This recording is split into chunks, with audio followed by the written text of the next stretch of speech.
చాలామంది ఇలా మాట్లాడుకుంటున్నటువంటి వార్త. హీరోయిన్లు డ్రెస్సింగ్ సెన్స్ పాటించాలి. ఓ సినిమా ప్రీ రిలీజ్లో నటుడు శివాజీ వ్యాఖ్యలు. పలువురు సినీ ప్రముఖుల అభ్యంతరం. వాయిస్ ఆఫ్ ఉమెన్ పేరిట మాలో ఫిర్యాదు. శివాజీపై సీరియస్ అయిన మహిళా కమిషన్. 27 ఉదయం విచారణకు రావాలని ఆదేశం. క్షమాపణలు చెప్తూ ఎక్స్లో శివాజీ పోస్ట్ అంటూ. ఇక శివాజీకి ఏం తొందరపాటు ఏం తొందరపాటు నాకైతే అర్థం కాలే. కానీ ఏదో సినిమాల కదా మంగపతి డైలాగ్ చెప్పినట్టు అనుకున్నాడు. సినిమాలు అంటే చెప్తే నడిచిపోయింది. సినిమా కాబట్టి వాడు పట్టించుకోడు. కానీ ఇట్లా ఓపెన్గా ఇట్లాంటి స్టేట్మెంట్లు చేస్తేనే ఎక్కడో ఏదో తేడా కొడుతుంది. ఈ తేడా కొట్టింది. ఇలా భిన్న వాదనలు ఉంటాయి. అవన్న మరాలు డ్రెస్సులు అట్లా ఇష్టం ఉన్నట్టు వేసుకోవడం కూడా కరెక్టేనా? నిజంగా నేను చెప్తా, ఒక్కసారి ఇన్స్టాగ్రామ్లో గనక బై మిస్టేక్లో ఏదన్నా దరిద్రాన్ని చూస్తే కంటిన్యూగా ఆ దరిద్రాలు చూడలేక చచ్చిపోవాలి, గుండెలు ఆగిపోవాలి. ముసలోడైతే శాతగానోడు చూస్తే అయితే ఆయన కథం అయిపోతున్నాడు. అంత దారుణమైనటువంటి డ్రెస్సింగులతోని, అంత దారుణమైనటువంటి ఎక్స్ప్రెషన్స్తోని పిచ్చి పిచ్చి వీడియోలన్నీ పెట్టి పిచ్చి లేపుతా ఉన్నారు జనానికి. సో డెఫినెట్గా దానిపైన అసలు ఇట్లా ఇది రైట్ కాదు కదా అని చెప్తున్నారు ఏ వీడియోలు కూడా. మళ్ళీ కొంతమంది అన్న అదేంది పూర్తిగా అమ్మాయిలు చేయట్లేదు, కొన్ని ఆర్టిఫిషియల్ ఇంటెలిజెన్స్తో కూడా క్రియేట్ చేస్తున్నటువంటి వీడియోలు కూడా ఉన్నాయి కదా అంటే ఎస్, ఏ వీడియోలు కూడా కొన్ని వస్తున్నాయి. సరే అవి అరికట్టాలి, అది ఎట్లాగూ సైబర్ క్రైమ్ చూసుకోవాలి అదంతా. కానీ ఇంకా దారుణం ఏంటంటే నిజంగా అమ్మాయిలు కూడా అట్లాంటి ఎక్స్ప్రెషన్స్తోని పిచ్చి పిచ్చి వీడియోలని చేసి పిచ్చి పిచ్చి డ్రెస్సింగ్లలో కనిపిస్తూ ఉంటే డెఫినెట్గా తప్పనే అనిపిస్తూ ఉంది. కానీ ఇది ఎక్కడి దాకా వచ్చిందంటే చెప్పే వరకంటే మా వ్యక్తిగత స్వేచ్ఛకు నువ్వెట్లా భంగం కలిగిస్తావు, నువ్వు అవనివిరా భయ్, మా ఒళ్ళు మా ఇష్టం, మా శరీరం మా ఇష్టం అనే కాడికి వచ్చారు. చాలామంది పెడతా ఉన్నారు.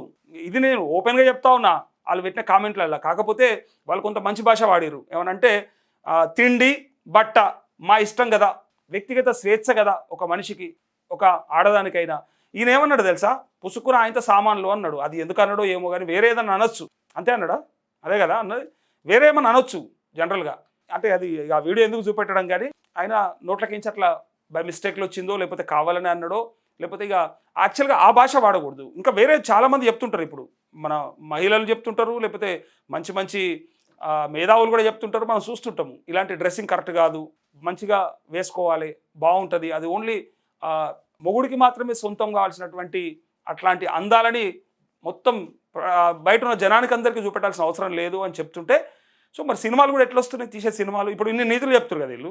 మరి ఇప్పుడు ఇలా సినిమాలలో ఏం లేవా? ఇప్పుడు ఈయన ఫోటో కింద ఎన్ని ఫోటోలు పెడుతురు తెలుసా? అన్ని ఫోటోలు, ప్రతి సినిమాలో అయినా చీర కొంగులాగిన ఫోటో, లేకపోతే ఇంకేదో ఫోటో ఆ దరిద్రాలన్నీ కింద పెట్టి ట్యాగ్ చేసుకుంటా మరి నువ్వు వీకింది ఏంది, నువ్వు చేసేది ఏందని అడుగుతా ఉన్నారు. సో శివాజీ ఆ మాట మాట్లాడకుండా, ఆ సామాన్లో భీమాన్లు అనకుండా ఊకుంటా అయిపోతుండే. ఎందుకు వచ్చిందే పంచాయతీ? అమ్మాయిలు మంచిగా డ్రెస్సింగ్ చేసుకొని సాంప్రదాయ దుస్తులలో కనిపిస్తే బాగుంటుంది. ప్లస్ కొంత కట్టుబాటుతో లేదా కొంత లిమిట్లో ఉంటే మంచిదని చెప్పే విధానం బాగుండేది. కానీ డైరెక్ట్గా సామాన్లు కనిపించేటట్టు వేసుకుంటుర్రు అనగానే ఆ సామాన్ల ఏం సామాన్లు అని తిక్కలా, ఏమరా మీ అమ్మ అయితే గట్టినే అంటావా, మీ చెల్లి అయితే గట్టినే అంటావా, నీ భార్య అయితే అట్లే అంటావా, సామాన్లనే అంటావా అని చెప్పి డైరెక్ట్గా మాట్లాడుతున్నారు. ఇది బాగా ఇప్పుడు సోషల్ మీడియాలో ట్రెండ్ అవుతున్న వార్త ఇది. అందుకే చెప్తా ఉన్నా, లేకపోతే గీ సామాన్లు మనకెందుకు, ఈ వీడేమన్నాడు వాళ్ళేమన్నారు మనకెందుకు ఆ పంచాయతీ. కాకపోతే ఇంకా మహిళా కమిషన్ కూడా ఆగ్రహం ఇక్కడ అందుకోసానికే ఇక్కడ ఇగో 27న ఉదయం విచారణకు కూడా రావాలని చెప్పారు అన్నట్టు. అయితే అందుకోసానికి ఈయన ఏం చేసాడు, వెంటనే ఎక్స్లా తన ట్విట్టర్లో సారీ కూడా చెప్పిండు. అయితే ఇక్కడ వాయిస్ ఆఫ్ ఉమెన్ పేరిట మాలో ఫిర్యాదు చేసిర్రు.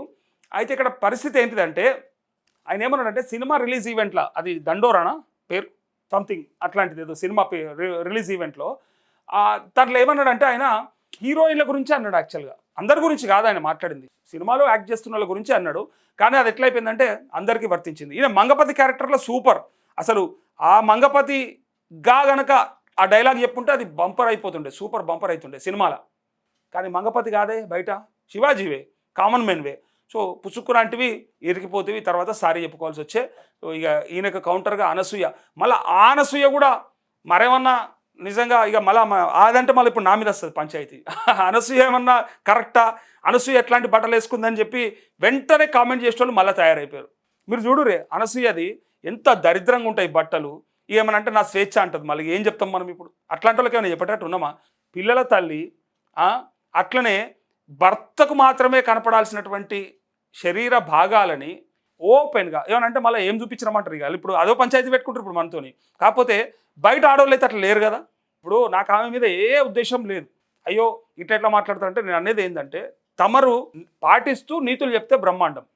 కాకపోతే ఇలా వెంటనే కామెంట్ చేసి చెప్తా ఉన్నావు కదా, ఇలా ఇదంతా మహిళలే. మళ్ళా అదే అనసూయ గురించి మహిళలే మాట్లాడుతూ ఉన్నారు. అవ్వ తల్లి నీ బట్టలు చాలా బాగున్నాయని చెప్పి వేరే ఫోటోలు పెట్టారు. ఆ ఫోటోలు చూస్తే మీరు ఆగమైపోతారు. ఇంకా అవి ఇంకా దరిద్రంగా ఉంటాయి. మా స్వేచ్ఛ అని చెప్పడం కూడా ఎంతవరకు రైటు, ఇది చర్చ నడుస్తూ ఉంది. మనం కూడా మన ఇంట్లో ఉన్నోళ్ళు వేసుకుంటే ఓర్చుకోలేము, కానీ బయటోడు వేసుకుంటే చూస్తాం. మనం బయటోళ్ళు వేసుకుంటే చూస్తాం. అదే పరిస్థితి ఇప్పుడు జరుగుతుంది అది. అందుకే ఇదంతా కూడా మనం నీతులు చెప్తున్నాం, కానీ చేసేటి తప్పులు చేస్తున్నాం. బయట వాళ్ళని చూడాలని కోరుకుంటున్నాం, బట్ ఇంట్లో వాళ్ళు పద్ధతిగా ఉండాలనుకుంటున్నాం. కానీ ఇది ఎట్లా సాధ్యమవుతుంది మరి? అంతే కదా. ఇప్పుడు ఇన్స్టాలో కానీ ఫేస్బుక్లో కానీ బయట కానీ మనం ఓపెన్గా చూస్తూ ఉంటే అప్పుడు తెలుస్తూ ఉంది వాళ్ళు ఎంతమంది ఇంట్రెస్ట్గా చూస్తున్నారు, ఎంతమంది లైకులు కొడుతున్నారని. సో అక్కడేమో చూడాలని కోరుకుంటున్నావు, బయట వాళ్ళు ఓపెన్గా చూపిస్తే, కానీ ఇంట్లో వాళ్ళు మాత్రం పద్ధతిగా ఉండాలని కోరుకుంటున్నావు. అక్కడే ఒక ఇబ్బంది జరుగుతూ ఉంది, అక్కడే ఆ గ్యాప్ ఏర్పడతా ఉంది. సో ఇక్కడ శివాజీ అన్నటువంటి మాటలకు కూడా విపరీతమైనటువంటి కౌంటర్లు వస్తూ ఉన్నాయి. నా ఉద్దేశం ఒకటే, ఒక జర్నలిస్ట్గా సమాజ హితం కోరుకునే ఒక వ్యక్తిగా నేను చెప్పేది ఏంటంటే, ఎవరి హద్దులో వాళ్ళు ఉంటే బెటర్, అండ్ ఎవరి పరిధిలో వాళ్ళు ఉండడం బెటర్. మరీ ఇట్లా మాకు స్వేచ్ఛ ఉంది కదా అని చెప్పి ఇష్టం ఉన్నట్టు తిరిగితే కూడా కరెక్ట్ కాదు కదా. ఇప్పుడు స్వేచ్ఛ ఉంది అనేది వాస్తవమే, కానీ ఎంత స్వేచ్ఛ, ఎక్కడ వరకు, అది ఇంకొకరిని డిస్టర్బ్ చేయనంత వరకు, ఇంకో చోట ఇబ్బంది కలగనంత వరకు. అలాంటప్పుడు మళ్ళీ కొన్ని అఘాయిత్యాలు జరుగుతున్నాయని చెప్పి అంటుంటే మళ్ళీ దాన్ని ఎవరు అరికట్టాలి మరి ఆ సందర్భంగా? ఇప్పుడు మీ మహిళలే చాలామంది చెప్తారు, మరి మగాడిని రెచ్చగొట్టేటువంటి బట్టల్లో కనిపిస్తున్నటువంటి ఆడవాళ్ళకు మరి ఏం చెప్పాలి అని అడుగుతున్నారు. అఘాయిత్యాలు ఎందుకు జరగవు ఇంకా అని చెప్పి వాళ్ళు అంటున్నారు. వాళ్ళు ఏమైనా రమ్మని చెప్పి వేసుకుంటున్నారని వీళ్ళు అంటారు. ఇది ఒక పెద్ద రచ్చ, పెద్ద ఒక చర్చ. దీనిపైన ఇంతకంటే ఏం అక్కర్లేదు, కానీ ఈయన గురించి ఇలా సోషల్ మీడియాలో విపరీతంగా నడుస్తుంది కాబట్టి నేను తీసుకోవాల్సి వచ్చింది ఈ వార్త.